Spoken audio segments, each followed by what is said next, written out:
Lekker dat ja, neem maar ik het zit uit. Or what's heel even hier wil gestern zeer nou worst dat die best nummer ik naar vet die veel nummer ik het gaan met mij zei get samen die soft nose dat is no chips of racht perhaps not nee I die heel naar mijn orde dat is een concept en zelfs en schouwen en ik zei wel sneken zo zeg ben niet wat was je zo is no chips dat was er sharp heroin gets echt van hem wat hij heel veel certainly was heb zit met zo'n iedere week ja heb ik zei ook niet stap aan gerecht met mijn soort niet dat is dat maar daar is de luxe en juist zaken wij het ook stil niet zo van hier dat we met de gerecht is nou zo ik wou ja money steken er in wat wie voor mij op het wie was het kan vast sorry shit dat alleen maar veel nee dat is ook maar heel kom weer wat in hier ja we is er maakt help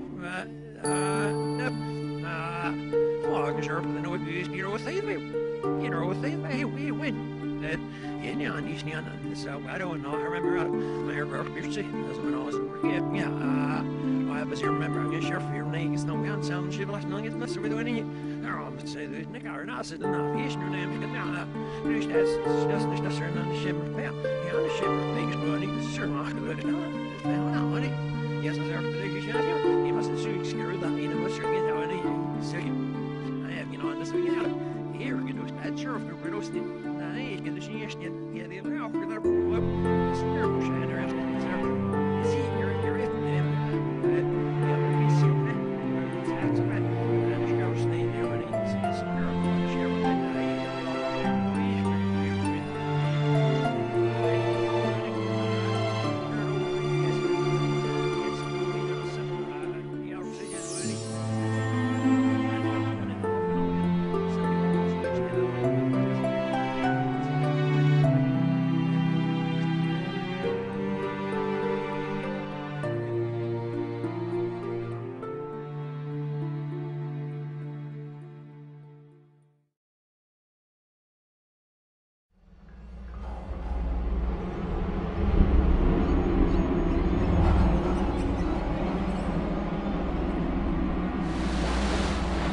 Upon what criterion could citizens agree that it was necessary to go to war?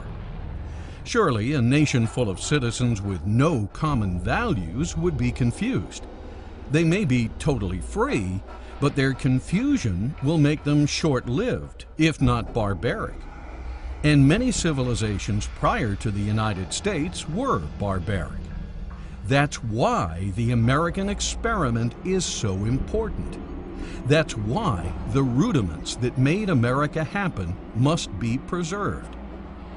Thus, applying and defending the values implied in the Constitution are, in essence, a matter of survival. For if these factors are dropped out, you get a cruel, chaotic, and revengeful society. Such a society will eventually occupy its time with pleasure-seeking hedonism, material acquisition, and violence-oriented pastimes. Hey, welcome to today's United States. No surprise, the baby boomers are in charge now.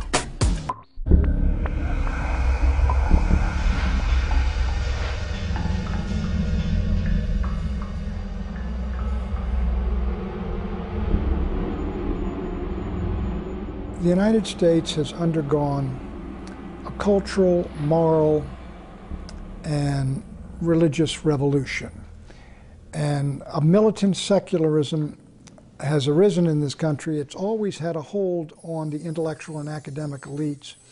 But in the 1960s, it captured the young in the universities and the colleges, and we had this great battle, cultural war begin then nationally. And since then, if you will, secularism has really achieved dominance in the academic community and the intellectual community and the entertainment community in Hollywood, among part of the political community, but not the nation as a whole. However, it is much stronger than it was, and so this is the basis of the great cultural war we're undergoing right now. And this militant, it is an anti-Christian, anti-God, anti-traditionalist revolution. It's partly the sexual revolution has a lot to do with it and how people live. And so we are two countries now. We are two countries morally and socially and culturally and theologically. And cultural wars do not lend themselves to peaceful coexistence. One side prevails or the other prevails. And the truth is that while the conservatives, in my judgment, we won the Cold War with political and economic communism, we've lost the cultural war with cultural Marxism, which I think has prevailed pretty much in the United States, or is now the dominant culture, whereas those of us who are traditionalists, we are, if you will, the counterculture. What exactly is cultural Marxism, the dominant culture of today? How did the founders of communism figure out a way to take over our country, not with guns and weapons, but with values and ideas? Let's take a closer look at this and see exactly how it happened. There was a man named Karl Marx. Marx got an idea. His idea was that the workers of the world should unite and rise up to counter an evil foe. That foe being capitalism.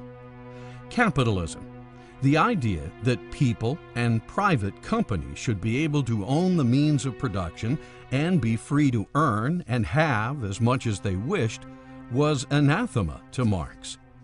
Marx felt the state should own the means of production, as well as products produced, and then the state should distribute a fair share of all such products to each and every worker. Thus, in his book, The Communist Manifesto, Karl Marx thundered, "Workers of the world, unite!" Sure that he had a principle to unify all workers in every country, Marx looked forward to eventually taking over the world. Karl Marx believed that you would have a rebellion by the workers against the capitalist system, which would then create a Marxist communist society where you would have dictatorship of the proletariat. Unfortunately, when World War I broke out, the workers of the world did not unite. In fact, the workers united with their respective countries and fought each other. What happened was the Marxists had an enormous disillusionment when the French and the Germans and the British workers all rose up for the fatherland and went to war happily, fighting one another.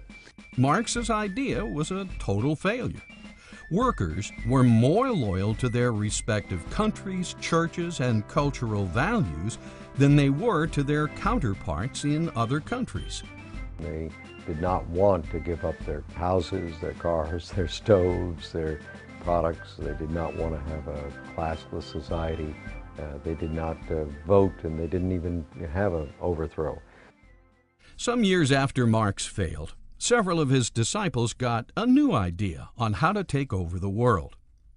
One of his disciples, Antonio Gramsci, while where else but in prison, wrote up a series of plans, now known as the Prison Notebooks.